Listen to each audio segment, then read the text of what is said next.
देखिए, सबसे पहले सुबह उठकर क्या करना चाहिए, इस चीज़ का आप ध्यान दें कि मनुष्य जब भी नींद से उठ जाता है, प्रातःकाल जब भी उठ जाता है ब्रह्म मुहूर्त में या फिर आप उससे पहले, तो क्या करें कि सुबह उठकर आपको ये 2-3 कार्य अवश्य कर लेने चाहिए। देखिए, ये कार्य करने से होगा क्या, ये आपको मैं बता देता हूँ कि आपके जो दिनचर्या में जो सुधार होगा वो सबसे बढ़िया बात है। देखिए, जब तक एक दिन अच्छा नहीं होगा, जब तक आपके कई दिन अच्छे नहीं होंगे, ये मान के चलिए।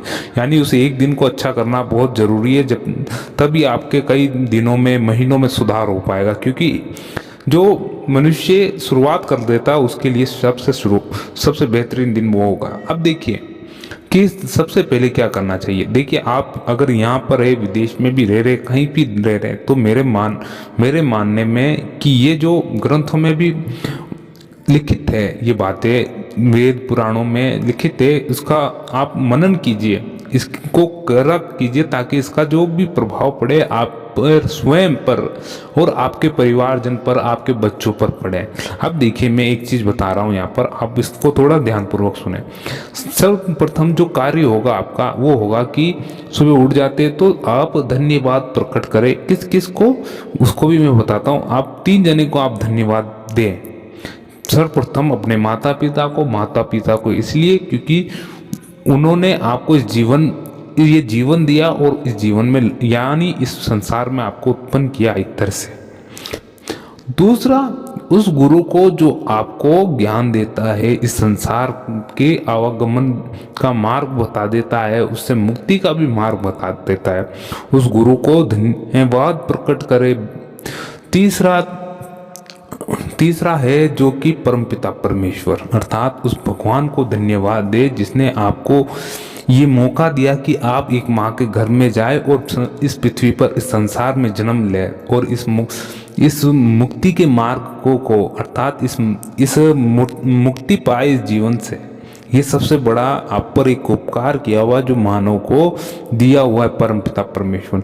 यानी 3 जन हो गए, कौन कौन, एक तो माता पिता हो गए, दूसरा गुरुजन हो गए, तीसरा परमपिता परमेश्वर यानी भगवान।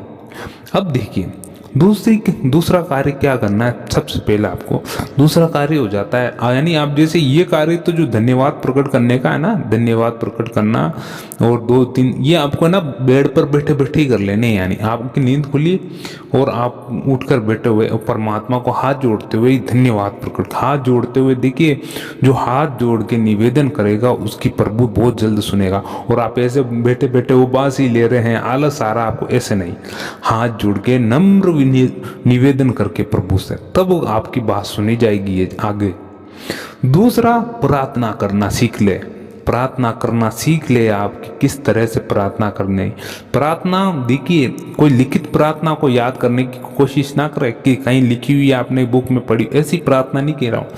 प्रार्थना आपके अंतर्भाव की प्रार्थना होनी चाहिए, यानी आप क्या चाहते हैं, क्या किस प्रकार से आपकी दुनिया होनी चाहिए, है ना। आप सोचते होंगे, आपके मन में कैसे कैसे विचार आते होंगे, अच्छे बुरे, यानी आपको कुछ मनना है तो वो विचार भी प्रकट करे प्रार्थना में। हे प्रभु, मैं ये चीज़ चाह रहा हूँ तो मेरी प्रार्थना सुनिए प्रभु, मैं थोड़ा दुख पा रहा हूँ ये क्रिया करने में, या फिर ये चीज़ को पाने में बहुत परेशान हो रहा हूँ, तो आप मेरी थोड़ा सहयोग करें प्रभु। मैं तो बुद्धिहीन हूँ, केवल आपसे प्रार्थना का समय भी नहीं मिलता, यानी पूजा पाठ का भी मुझे समय मिल नहीं पाता, बस ये थोड़ा सा समय मिलता है जो मैं आपको समर्पित कर देता हूँ इस समय। इस प्रकार से आप प्रार्थना कीजिए। तीसरा कार्य ये है कि आपके घर के बाहर, अर्थात आप यहाँ पर विदेश में हो, चाहे आप अपने ही देश में हो, कहीं पर भी हो, जो भी मुझे सुन रहा है मेरी भाषा में, अर्थात इस हिंदी भाषा में, जो समझ पा रहा है मेरी इस लैंग्वेज को, ये आप ध्यान दें कि आपको आपके घर के बाहर, ध्यान रखिए, कौन सुन ले, जब भी सुबह उठते हैं आपको घर के बाहर और भीतर सफाई कर लेनी है। सफाई कैसे करनी है, झाड़ू लगा लेना है। सर्वप्रथम झाड़ू लगा लेना है उठते पूर्व। उठने के बाद आप ऐसा नहीं कि मेडिटेशन करने लग गए, ध्यान करने लग गए। ध्यान क्यों करने लग गए आप ध्यान कैसे कर, आपका लग कैसे पाएगा जब तक आपने वह जगह साफ ही नहीं किए, तब आप कैसे ध्यान करने बैठ जाएंगे ऐसी। वहां पर तो प्रभु आना पसंद नहीं करेंगे, यानी उस जगह को साफ कर रहे हैं। अगर जो साफ जगह मिलेगी तो ये मान के चलिए कि उस जगह परमात्मा भी आना स्वाभाविक भाव होगा, यानी वहां पर आना पसंद करेंगे, वहां रहना पसंद करेंगे। उठते ही आपके घर के भीतर और बाहर झाड़ू लगाए, जहां पर आपका घर का एरिया वहां झाड़ू लगाए, वो आपके मेन गेट के ऊपर एक दीपक रख दे, यानी तेल का दीपक जला कर रखे। अब ये किसका प्रतीक है, ये देखिए मान के चलिए प्रेमी भक्तों, अगर आप ऐसा करने लग जाते हैं तो क्या होगा कि आप उन गिने चुने व्यक्तियों में से आ जाएंगे जो प्रभु की आराधना ब्रह्म मुहूर्त में करने लग जाते हैं। अर्थात आपने कभी देखा होगा कि आप अपनी छत पे चले जाएगा, ऊपर टॉपर पे, अब फिर इधर उधर भी नजर घुमाओगे तो आपको शायद दिखे या ना दिखे, मगर एक घर होगा जहाँ पर एक दीपक जलता है, यानी हजारों घरों में से एक दीपक जलता है उस समय। आप देख लेना कभी भी कि एक दीपक जल रहा उस घर पे जो आपका घर है, यानी वो चमचमा रहा उस समय भी।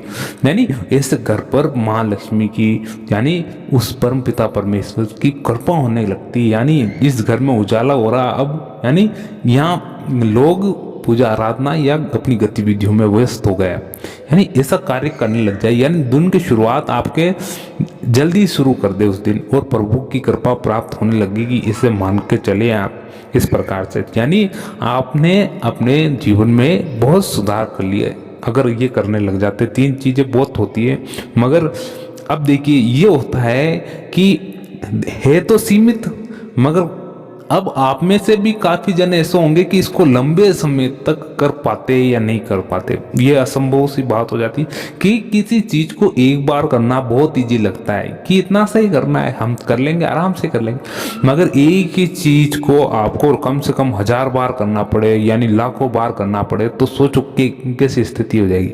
यानी आपकी दिनचर्या में आना, आपकी आदत में डलना, ये सबसे इम्पोर्टेंट बात है।